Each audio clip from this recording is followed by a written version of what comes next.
Ante toda esta coyuntura, la presidenta se dirigirá al país a las 11 de la mañana. Para hacer el análisis de lo que esperamos de este mensaje presidencial, tengo aquí ya a Pedro Cateriano, expresidente del Consejo de Ministros, para poder reflexionar y hacer el análisis respecto al mensaje. Señor Cateriano, muy buenos días, felices fiestas patrias. Felices fiestas patrias. Bueno, creo que el sermón de Monseñor Carlos Castillo ha sido contundente y no ha usado la demagogia, no ha mentido, ha sido realista. La parte que mencionó el distanciamiento entre la clase dirigente y el país, me parece que es un análisis absolutamente certero.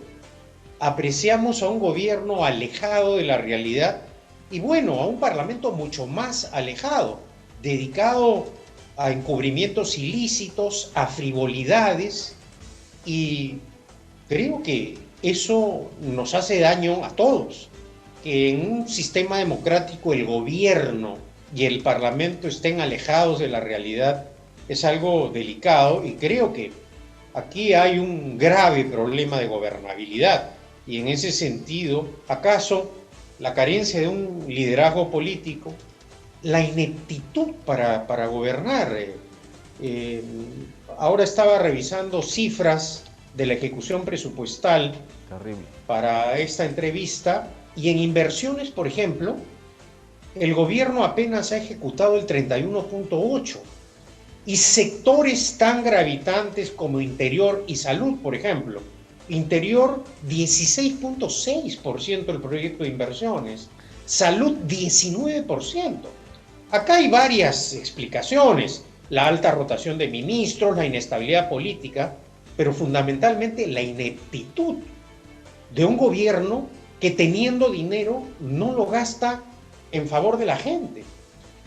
Ciertamente influye la confrontación política, y a esta situación naturalmente no se escapan los gobiernos regionales. Los gobiernos regionales en inversiones, específicamente, es decir, en obras para beneficio de la ciudadanía, apenas ha ejecutado el 26.9%. Hace algunos días en Lima se reunieron los gobernadores regionales y ellos mencionaban que era necesario cambiar la ley de contrataciones. Acá hay que hacer un análisis sereno y objetivo de la situación. Cuando uno llega al gobierno, maneja el dinero público, no tiene una disposición, una libre disposición de dinero como si fuese privado. Entonces, siempre es necesario un marco jurídico para cautelar el buen manejo del dinero. Más aún teniendo las experiencias penosas a nivel nacional, en donde hay una gran cantidad de gobernadores regionales que por corrupción han sido o detenidos preventivamente o están presos. Investigados. Vemos el caso escandaloso de Puno, el de Arequipa, el de Cajamarca. Tenemos un condenado por corrupción, el ex gobernador regional de Junín, Vladimir Cerrón. Entonces es un problema complejo. ¿Y por qué ocurre esto? Porque simplemente han llegado sin programas de gobierno, sin proyectos de inversión pública trabajados, y ha venido ocurriendo en los últimos años que los pocos cuadros técnicos que teníamos en el sector público han abandonado los cargos, o el calamitoso gobierno de Castillo los ha votado simplemente. Y entonces acá, en lugar de trabajar en favor de la gente, se utiliza el dinero público como un botín político. Lo vemos en los casos de las 50 empresas públicas prestadoras del servicio de agua potable a nivel nacional. Es una situación de escándalo internacional que tengamos más de 3 millones de compatriotas sin agua potable en pleno siglo XXI. Y de otro lado, tenemos también la confrontación política, es decir, desde que cayó Kuczynski no ha cesado el enfrentamiento entre gobierno y Congreso, y esta es otra de las razones de la crisis, ¿no? El gobierno de Dina Boluarte es un gobierno debilitado, sin mayor respaldo político, llegó tal vez a la presidencia sin habérselo imaginado siquiera la señora Boluarte. Por el otro lado tenemos un Congreso de la República que está peor, o sea, vamos de mal a peor, ¿no? Tenemos una mesa directiva que ya sabemos cómo está conformada, con el señor Alejandro Soto a la cabeza, con 55 de denuncias fiscales, y ahí lo tenemos a Fuerza Popular, Perú Libre, Avanza País. Así que, en resumen, tenemos un Congreso que tampoco ayuda, tampoco aporta a la estabilidad política. El Congreso ha agravado la crisis política. Con su conducta, lo que ha hecho es acentuar los problemas en el país. Y de otro lado, manda unas señales desde el punto de vista político absolutamente repudiables y vergonzosas. El hecho de haber encubierto impúdicamente actos ilícitos de estos congresistas denominados los mochasueldos es la demostración que hay un grupo de personas en el Congreso que no son dignas de representar al país. Y hay una gravísima responsabilidad de todos los congresistas, en mayor grado algunas agrupaciones y en menor grado otras, que hayan cometido esta clase de actos que encubren conductas delictivas. Hay algunos inexplicables, como la hermana de César Acuña, que uno no se explica cómo una persona de esa condición económica sólida haya cometido este acto ilícito. Su hermano, como jefe del partido, se comprometió a luchar contra la corrupción y la señora siga impune en el Congreso. Esto en la derecha, pero en la izquierda también. Los maestros que llegaron al Parlamento sosteniendo que iban a defender los intereses del pueblo, al final lo que defienden son sus billeteras, su ingreso mensual. Entonces estamos hablando también acá de una grave traición al pueblo. Ahora, señor Caterino, sin embargo, ojo, usted ha mencionado, y varios estos que han recortado el sueldo son de la bancada de APP. Muchos se había pedido, la Comisión Ética había pedido suspenderlos. Sin embargo, los salvaron porque necesitaban los votos, ¿no? Pero varios son de APP. Y APP ahora preside el Congreso de la República con Alejandro Soto. Ahora, el gobierno tiene que estar preocupado porque ahorita tienen una especie de alianza, ¿no? Entre Dina Boluarte y César Acuña, para de alguna manera personalizar el tema. Pero sabemos pues el grado de traición, y no me equivoco en esto, el grado de traición que muchas veces hace APP y César Acuña para los gobiernos. Ahí lo tienes a Vizcarra, lo tienes a Pedro Pablo Kuczynski, usted mismo también, ¿no? Entonces, ahí hay que hilar muy fino, ¿no? ¿Cómo APP va a aprovechar este momento de haber recuperado la presidencia del Congreso? Y se habla incluso de una renuncia, ¿no?, de Dina Boluarte, o tal vez una vacancia, y por qué no también incluso hasta de asambleas constituyentes, y el mismo Alejandro Soto votó a favor de la asamblea constituyente, así que ahí tenemos escenarios sinceramente inciertos.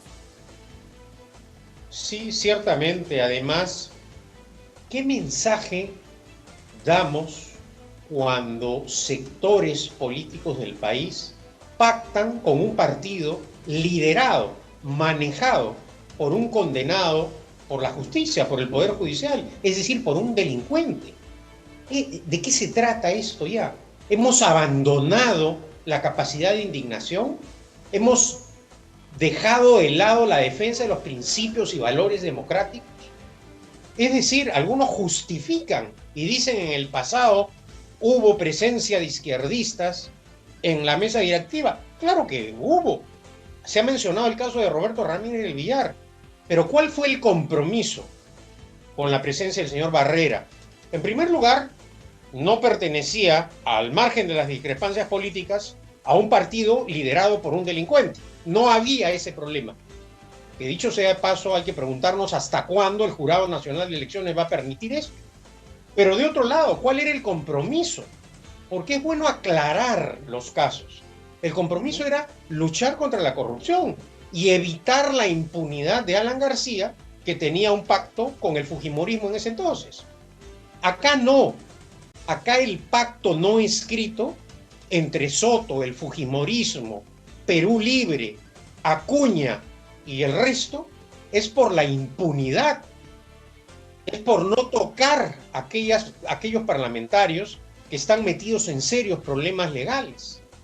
Entonces, si así se va a manejar el país con este criterio político, ciertamente el gobierno y el parlamento están exacerbando los ánimos de la ciudadanía.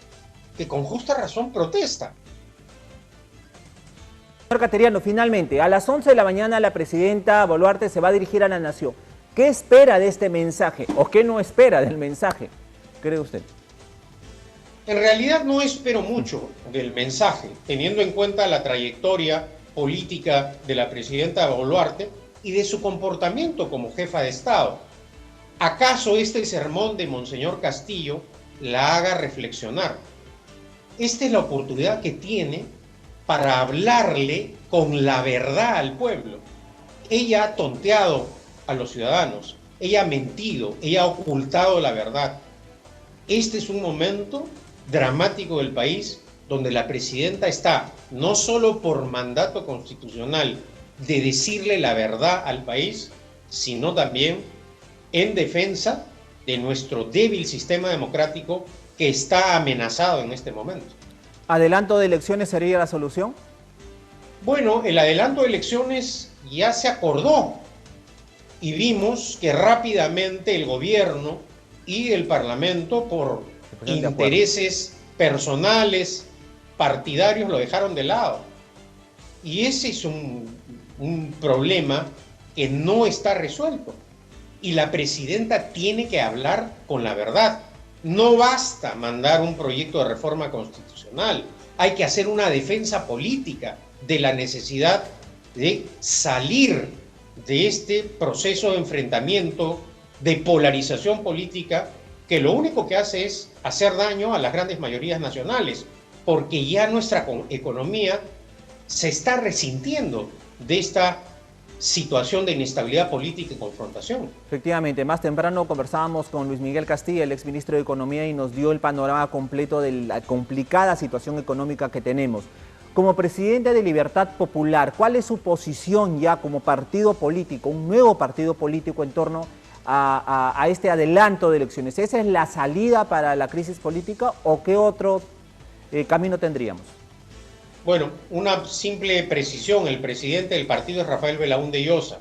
Nosotros, cuando aún no habíamos obtenido el registro en el Jurado Nacional de Elecciones, ciertamente apoyamos la propuesta de reforma que aprobó el Parlamento y que luego se dejó de lado.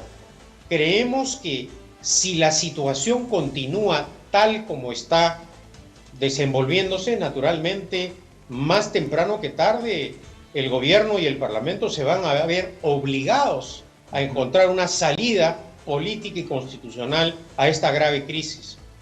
Usted como promotor finalmente pues, de este partido Libertad Popular, ¿cree que este adelanto de elecciones le va a dar oportunidad a todas estas organizaciones ya reconocidas, ya trajinadas, pero también a las nuevas opciones que hay para participar de una contienda y los ciudadanos puedan elegir, o sea, puedan discernir a los mejores líderes esta vez? Confío que así sea, porque precisamente ese es un rasgo distintivo de la democracia, la alternancia en el ejercicio del poder, que el ciudadano libremente a través de su voto evalúe el comportamiento de los partidos políticos y tenga la ocasión de cambiar o rectificar cuando aprecia no solo en este caso ineptitud, sino penosamente en varias situaciones comportamientos delictivos, ¿no? Señor Pedro Cateriano, le agradezco muchísimo su último mensaje a los ciudadanos en torno a las fiestas patrias, pero también ante toda la coyuntura. ¿Cuál sería su mensaje a ellos? El país ha salido de peores situaciones como la que nos encontramos actualmente. No hay que perder la fe, por lo tanto. El Perú es una nación sumamente rica con un gran potencial. Dependerá de nosotros, con un trabajo esforzado, salir de esta crisis. ¿Es posible hacerlo? Claro que sí. Para eso, naturalmente, necesitamos un cambio que garantice la libertad para un país más justo, libre y democrático. Efectivamente, y siempre respetando y defendiendo el sistema democrático. Eso es lo que, al menos los peruanos, siempre pese a que hemos estado en el abismo, siempre hemos podido recuperar y defender. Señor Cateriano, le agradezco muchísimo, felices fiestas patrias. Qué ocurrencia, un gusto de haber estado con ustedes. Un abrazo fuerte.